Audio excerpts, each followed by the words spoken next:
Hey everybody, welcome back to Video Game Episode. Today we're continuing the series on the MiSTer FPGA DE10 Nano project, and you know what time it is? It's time to revisit the Nintendo 64 core because Robert or FPGAZumSpass has updated this twice in the last 48 hours, so this is going to be a combination video. Before we get too far involved though, do me a huge favor down below, hit like and subscribe and ring that notification bell, definitely helps us out. And if you feel so inclined and want to support the channel, we got a Patreon link down below as well. But the core is doing so amazing. If you've been following along with the series, you will know that. And we're now into bug fixing and other improvement territories versus getting big batches of new games. But moving right into Animal Crossing here, which does work with a full English translation on the current core, and you can beat it in as much as you can ever beat an Animal Crossing game. You'll see here that Rossetti is getting very upset because he knows we're trying to game the system by resetting things.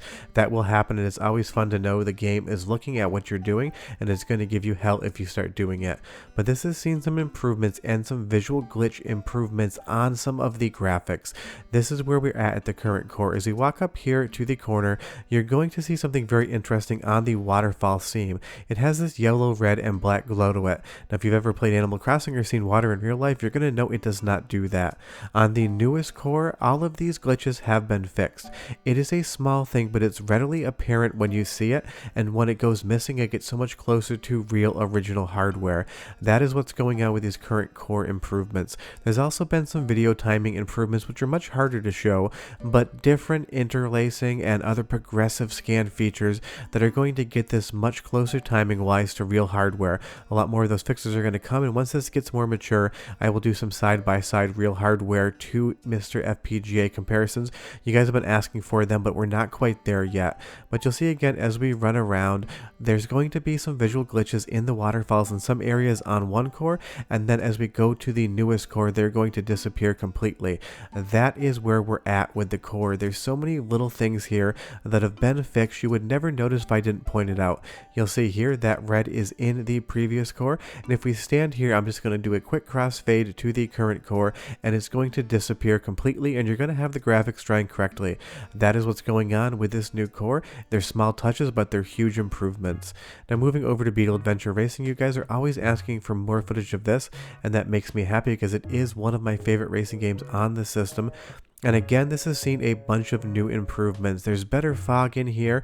Last time I showed it to you, there was more color and the skybox was fixed, but we now have more fixes to different tracks, including some issues with the lava that persisted in previous cores that are now 100% solved here. And again, if you handed me a controller and asked me to tell you whether or not this was real hardware or MiSTer FPGA and I couldn't see the console it was playing on, this one is 100% a game that would fool me, and I have played this a metric crap ton of times. One of my favorite games on the system, and I love that this track is basically Jurassic Park except not having a license for it whatsoever. The developers just took the concept of the Jurassic Park movie, pivoted over to a racing game that involved only Beetles, not a license from Volkswagen, and totally ran with it. I don't think you'd see that in 2023, but back in the 90s it's something that you could totally get away with. But again, this is another game that's seen big improvements over the previous few cores. It used to be that there was a lot of graphical corruption, a lot of skybox issues, and a lot of the different visual effects just would not work in the game. The trees would have gigantic blocks and blobs around them, and the skybox would just basically look like an absolute mess. If you saw a sky look like that in real life, you'd be worried the world was ending. But now this just keeps improving with every single core, and that is just so much fun to see. It's amazing to think that in the last 6 months we've gone from having one game booting on the hardware whatsoever to now being in a situation where they're kind of just basically taking care of bugs. Robert's out there trying to figure out what's not drawing correctly and doing bug fixing in the background, and that's how the development of this works. Now that we're into a lot of bug fixing stages, you're going to see more cores fixing smaller items, and sometimes it takes longer to fix the bugs than it does to make games work, but we now have some really nice looking lava in this game. We've got an awesome soundtrack as well. Go ahead and listen for like 35 seconds and I'll be right back.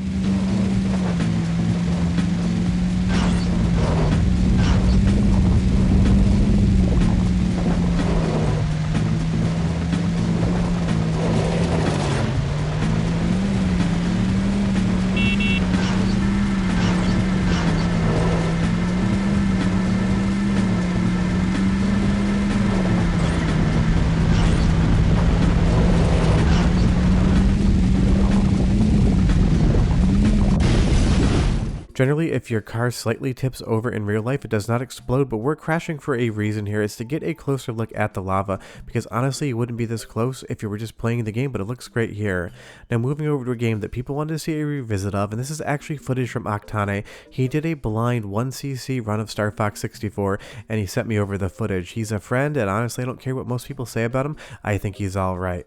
All jokes aside, I say that about everyone on the channel, and sometimes you guys don't understand that joke. It is definitely a joke. I don't think anyone's saying anything bad about anybody, but the one thing that nobody can say anything bad about is gotta be the performance of Star Fox 64. You can 100% this game. You can play it from start to finish. The performance, the visuals, the gamma, everything about this is just dead on the money with real hardware if you're not comparing them side by side.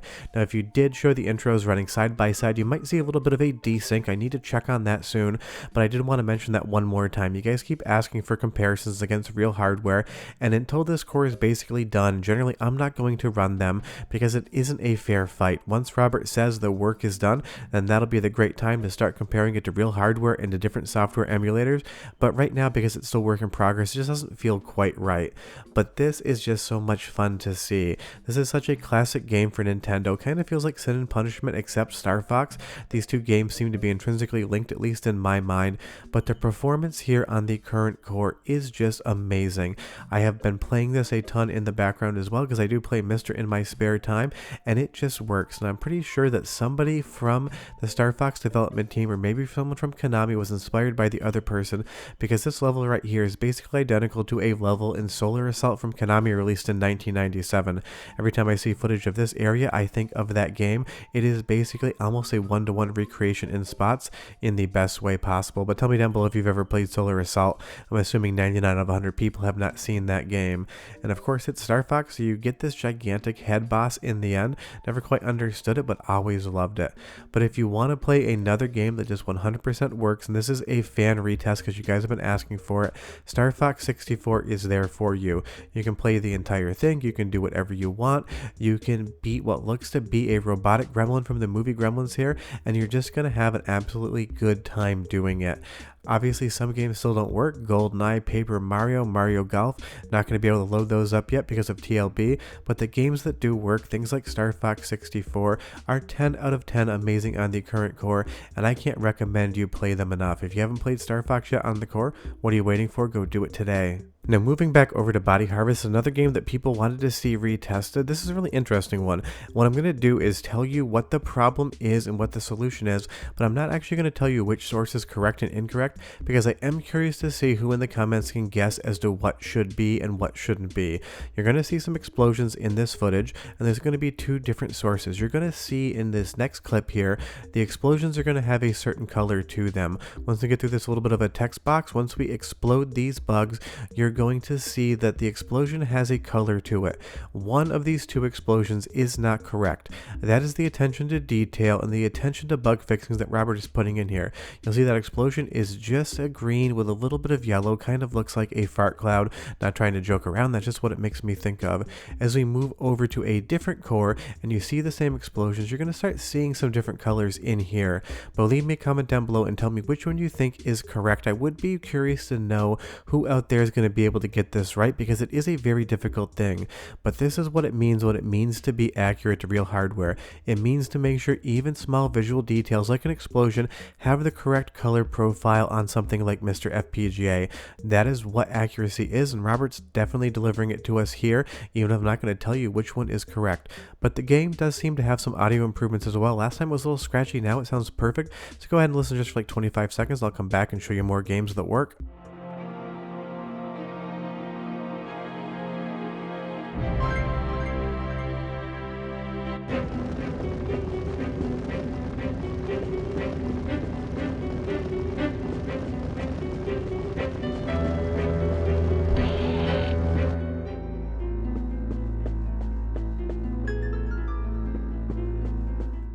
I've I've always loved the music to Body Harvest, but honestly it sounds a little bit more horror theming than you would expect out of a game that feels like a monster movie come to life.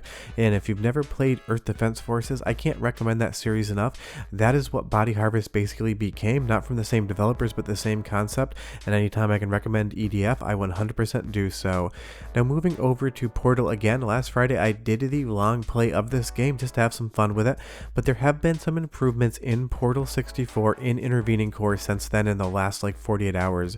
Last time we saw these little light tracks coming off the pressure plates, they looked like this. They have some definite graphical corruption. Something is not drawing correct here, and if you played on real Nintendo 64 hardware, it would draw correct. Now in the updated cores that have some bug fixes for how things draw, once we get back into that same test chamber and look at the same graphical effect and that sort of texture on the floor, you're now going to see that they look exactly like they should for the Portal 64 demake and what they would look like on real hardware if you were playing the original Portal on PC or any other console. It's the small touches that you're going to have to start looking for in games that we've already tested, but it's so much fun to see these things come to life. You can tell on the previous core it doesn't look correct, but it doesn't affect gameplay whatsoever. Now on the current core, you would never even notice there's a problem because the problem has been solved. That's where we're at currently, and it's a lot of fun. I actually like the bug fix videos. It's fun to be able to compare something side by side and show you the difference versus just telling you a new game that didn't used to work now works. But of course, next time we do that video, hopefully it is for TLB, because I can't wait to get that batch of games running. And leave me a comment down below and tell me what the first TLB related game you're going to play on the core is once that actually works. But even when you change the color from blue to orange, it just looks exactly like it should on real hardware. Now everyone's been asking for N64, and I totally get that. When I was a kid back in the day on PC, I absolutely loved Carmageddon. It's unfortunate that the series kind of lost a lot of its flair as it went on, but when I got this on PC, I fell in love with it. Now of course it is Nintendo hardware, so you're going to be running over zombies here, and I will say Andy D did this capture, and the controls seem to be doing insane things. I checked this out in the background with my Brawler 64, as well as a Nintendo 64 NSO controller, and it still seem to have some analog sensitivity issues for me, even with that analog binding core. Not sure if it's just something in the game or something in the core, but be aware if you do want to play this game, sometimes the controls can do some very strange things. But otherwise, it's running at a good frame rate for the Nintendo 64.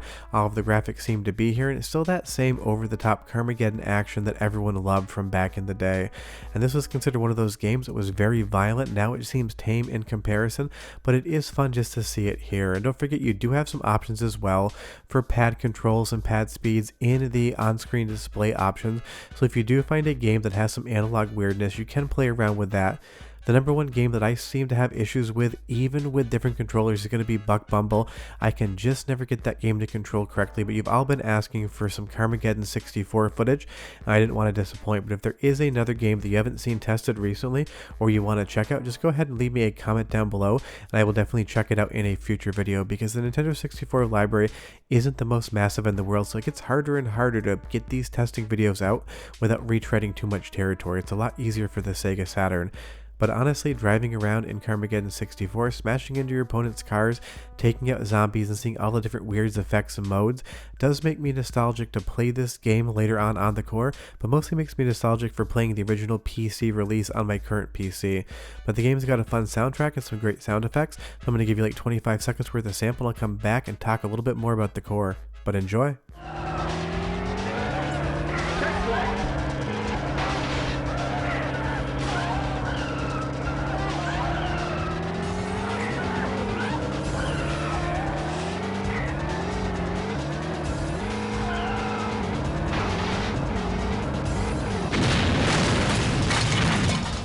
The sound effects are a little bit loud, but honestly I remember that from original hardware as well. I do have this game in my collection, and when we get closer to comparison time I will check out the sound effects, but I just think it's one of those things. Sometimes developers didn't balance the music versus the sound effects, and with the weird controls you can just drive straight up a wall. But I would say my number one takeaway from the current core is just how good Body Harvest is doing. The frame rate is great, all the graphics are correct, you just need to figure out which version of those graphics is the one you're supposed to be seeing. seeing, because even on this source here, it could be the right one, it could be the wrong one. I do love giving you guys quizzes sometimes just to see who gets them right and who gets them wrong, because pretty much every single time it's almost a complete 50-50 ratio as to who guesses right and who guesses incorrectly. But the cores are shaping up to be such an amazing way to play Nintendo 64. I know there's a lot of other options out there on the horizon for FPGA Nintendo 64, and I can't wait to check those out either. It's so much fun that all of a sudden we have not one, not two, but three viable ways to play Nintendo 64, either already here or coming probably in 2024. But MiSTer's here, you can play Nintendo 64 now, and if you do have a MiSTer device and you're not currently testing the core, I can 100% tell you you are missing out. Short of that, leave me some game request tests for below, and I will see you guys next time. Bye bye.